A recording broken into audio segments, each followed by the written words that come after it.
ഇന്ന് മാർച്ച് 29 വേലുത്തമ്പിദളവ വീരാഹൂതി ദിനം. 1802 മുതൽ 1809 വരെ തിരുവിതാംകൂറിന്റെ ദളവ അഥവാ പ്രധാനമന്ത്രിയായിരുന്നു വേലായുധൻ ചെമ്പകരാമൻ തമ്പി എന്ന വേലുത്തമ്പി. തിരുവിതാംകൂറിന്റെ ഏറ്റവും ഉയർന്ന ഉദ്യോഗസ്ഥ പദവിയായ ദളവ സ്ഥാനത്തേക്ക് അതിശയിപ്പിക്കുന്ന വേഗതയിൽ എത്തിച്ചേരുകയും അതേ വേഗതയിൽ ആ സ്ഥാനം നിരാകരിച്ച് ജനങ്ങൾക്ക് വേണ്ടി ബ്രിട്ടീഷുകാർക്കെതിരെ സമരം നയിക്കുകയും ചെയ്തു എന്നതാണ് വേലുത്തമ്പിദളവയുടെ വലിയ ത്യാഗമായി ചരിത്രം രേഖപ്പെടുത്തുന്നത്. കേരള ചരിത്രം അദ്ദേഹത്തെ ഒരു ഇതിഹാസ പുരുഷനായി ചിത്രീകരിക്കുന്നു. 1765 മെയ് 6 അന്നത്തെ തിരുവിതാംകൂർ സംസ്ഥാനത്തിന്റെ ഭാഗമായ തലക്കുളം എന്ന ഗ്രാമത്തിൽ ജനിച്ചു. മഹാരാജാവിൽ നിന്ന് ചെമ്പകരാമൻ എന്ന പട്ടം പരമ്പരാഗതമായി ലഭിച്ചുവരുന്നവരായിരുന്നു വേലുത്തമ്പിയുടെ കുടുംബം. കാർത്തിക തിരുനാൾ മഹാരാജാവ് വേലുത്തമ്പിയെ അദ്ദേഹത്തിന്റെ 20ാം വയസ്സിലാണ് കൊട്ടാരം കാര്യക്കാരനായി നിയമിച്ചത്. 1802 ഏപ്രിൽ 15 വേലുത്തമ്പി ദളവയായി സ്ഥാനമേൽക്കുന്നത്. 7 വർഷത്തോളം വേലുത്തമ്പി ദളവയായി ഭരണം നടത്തി. തിരുവിതാംകൂർ രാജ്യത്തിന്റെ ഏറ്റവും വലിയ കടം വീട്ടാനും മെക്കാള പ്രഭുവിനെതിരെ പടയൊരുക്കാനുമായിരുന്നു വേലുത്തമ്പിയുടെ ഏറെ സമയവും ചെലവഴിച്ചത്. നിരവധി ചന്തകളും താവളങ്ങളും ക്ഷേത്രങ്ങളും അദ്ദേഹത്തിന്റെ കാലത്ത് തിരുവിതാംകൂറിൽ നിർമ്മിച്ചു. കൊല്ലം ആലപ്പുഴ പട്ടണം വികസിപ്പിച്ചു. കൊല്ലം ചെങ്കോട്ട റോഡ് നിർമ്മിച്ചതും വേലുത്തമ്പി ദളവയാണ്. നിരവധി ക്ഷേത്രങ്ങൾ ജീർണോദ്ധാരണം നടത്തുകയും ശുചീന്ദ്രത്തെ കൈലാസപർവ്വ വാഹനം, കുമാരകോവിലിലെ വെള്ളിക്കുതിര എന്നിവ വേലുത്തമ്പി ദളവ നിർമ്മിച്ചവയാണ്. ശുചീന്ദ്രം ക്ഷേത്രം പുനരുദ്ധരിച്ചതും വേലുത്തമ്പി ദളവയാണ്. ബ്രിട്ടീഷ് സേനയുമായി ഏറ്റുമുട്ടിയ വേലുത്തമ്പിക്ക് ഒരു വിജയം കരസ്ഥമാക്കാനായില്ല.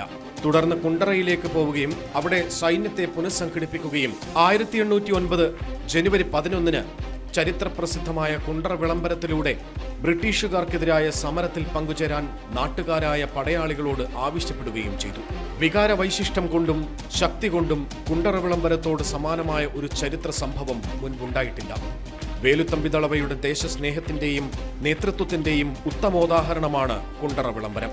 കൊല്ലം കേന്ദ്രമാക്കി ബ്രിട്ടീഷുകാർക്കെതിരെ വേലുത്തമ്പി ആരംഭിച്ച യുദ്ധം അക്ഷരാർത്ഥത്തിൽ ബ്രിട്ടീഷ് സൈന്യത്തെ ശ്വാസം മുട്ടിച്ചു. 1851 സംഘടിത സ്വാതന്ത്ര്യ സമരത്തിനും 48 വർഷം മുൻപേ ബ്രിട്ടീഷ് സാമ്രാജ്യത്വത്തിനെതിരെ ജനകീയ വിമോചന സമരം നടന്നത് കൊല്ലത്തിന്റെ മണ്ണിലാണ്. സ്വാതന്ത്ര്യ സമര ചരിത്രത്തിൽ അത്യുജ്വലവും സ്വാഭിമാനകരവുമായ പോരാട്ടം നടത്തിയത് തിരുവിതാംകൂർ ദിവാനായിരുന്ന ചെമ്പകരാമൻ വേലായുധൻ എന്ന വേലുത്തമ്പി ദളവയായിരുന്നു.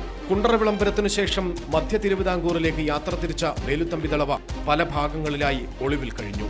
മണ്ണടിയിൽ ചേന്നമംഗലത്ത് മഠത്തിൽ ഒളിവിൽ കഴിയവേ സൈന്യം ക്ഷേത്രം വളഞ്ഞു. ഒടുവിൽ കീഴടങ്ങേണ്ടി വരുമെന്ന് മനസ്സിലാക്കിയ വേലുത്തമ്പി സ്വയം മരണം വരിക്കാൻ തീരുമാനിച്ചു. പാരതന്ത്ര്യം മാനികൾക്ക് മൃതിയേക്കാൾ ഭയാനകം എന്ന ധീരമായ സന്ദേശം സ്വാതന്ത്ര്യ സമര പോരാളികൾക്ക് നൽകി സ്വന്തം കഠാര നെഞ്ചിൽ കുത്തിയിറക്കുകയായിരുന്നു ആ ധീര ദേശാഭിമാനി. മരണാനന്തരം ആ ഭൗതിക ദേഹത്തോടു പോലും മാന്യത കാണിക്കാൻ ബ്രിട്ടീഷുകാർ തയ്യാറായില്ല. വേലുത്തമ്പിയുടെ സഹോദരനോടും അവർ കാട്ടിയ ക്രൂരത സമാനതകളില്ലാത്തതായിരുന്നു. വേലുത്തമ്പിയുടെ ശവശരീരം തിരുവനന്തപുരത്ത് കൊണ്ടുവന്ന കണ്ണമ്മൂലക്കുന്നിൽ തല കീഴായി കെട്ടിത്തൂക്കി പ്രദർശിപ്പിച്ചു. കൊലപാതകികളുടെ ശവശരീരം മറവു ചെയ്യുന്നത് പോലെ ഉള്ളൂർക്കുന്നിൽ ആ ഓർമ്മകളെ മണ്ണിട്ട് മൂടി. ധീരദേശാഭിമാനിയായ വേലുത്തമ്പി ദളവയുടെ ഓർമ്മകൾക്ക് മുൻപിൽ ശതകോടി പ്രണാമം.